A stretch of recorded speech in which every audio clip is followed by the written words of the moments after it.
সত্য হচ্ছে হযরত মুহাম্মদ সাল্লাল্লাহু আলাইহি ওয়াসাল্লামের হাদিস। শুকিয়ে যাচ্ছে ইরাকের ফোরাত ও দজলা নদী, সেই সাথে পানি হারাচ্ছে শাখা নদীগুলো। ফোরাত ও দজলা নদীর মিলিত হবার স্থানটিও শুকিয়ে যাচ্ছে, সেই সাথে ধ্বংস হয়ে যাচ্ছে নদী তীরের বিশাল খেজুর বন। দজলা ও ফোরাত নদী নিয়ে হাদিসে কিয়ামত সম্পর্কিত একটি ভবিষ্যৎবাণী আছে। হযরত মুহাম্মদ সাল্লাল্লাহু আলাইহি ওয়াসাল্লাম বলেছেন, কিয়ামত সংঘটিত হবে না যতক্ষণ না ফোরাত নদী শুকিয়ে যায় এবং সোনার পাহাড় উন্মোচিত হয়, যার জন্য মানুষ লড়াই করবে এবং তাদের মধ্যে ব্যাপক হত্যাযজ্ঞ ঘটবে।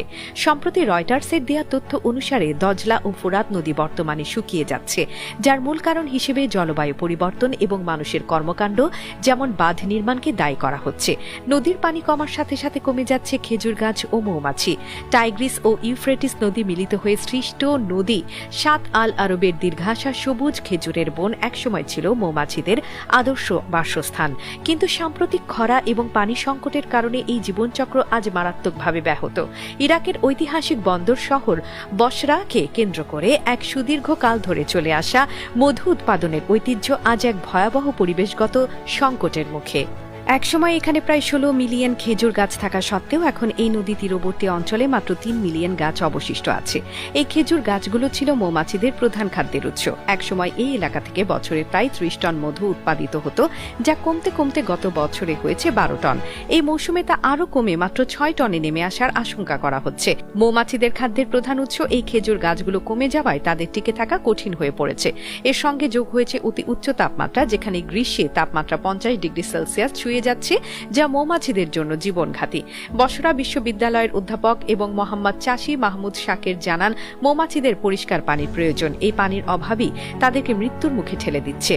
তিনি বলেন, মৌচাকে বাঁধ নির্মাণ এবং দীর্ঘস্থায়ী খরার ফলে সাত আল আরব নদীর জলস্তর মারাত্মকভাবে কমে গেছে।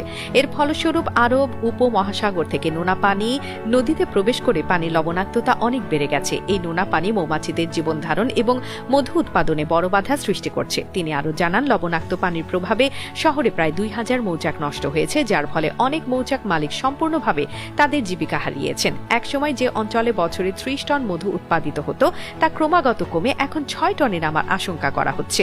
যুদ্ধ ও সংঘাতের পর ইরাকের জন্য বর্তমানে সবচেয়ে বড় চ্যালেঞ্জ হল এই পানি সংকট, যা কেবল মৌমাছিদের জন্যই নয়, বরং সমগ্র পরিবেশতন্ত্রকে ঝুঁকির মুখে ফেলেছে। এই ঘটনা জলবায়ু পরিবর্তনের মারাত্মক প্রভাব এবং এর সঙ্গে প্রকৃতির সূক্ষ্ম ভারসাম্যের সম্পর্ককে স্পষ্ট করে তোলে। জলবায়ু পরিবর্তন ও মানুষের ক্রিয়াকলাপের নেটিভ ভারসাম্য বিঘ্নিত হয়ে যাওয়ায় এই সংকট আবার বৃহত্তর অঞ্চলের জন্য একটি পূর্বাভাস।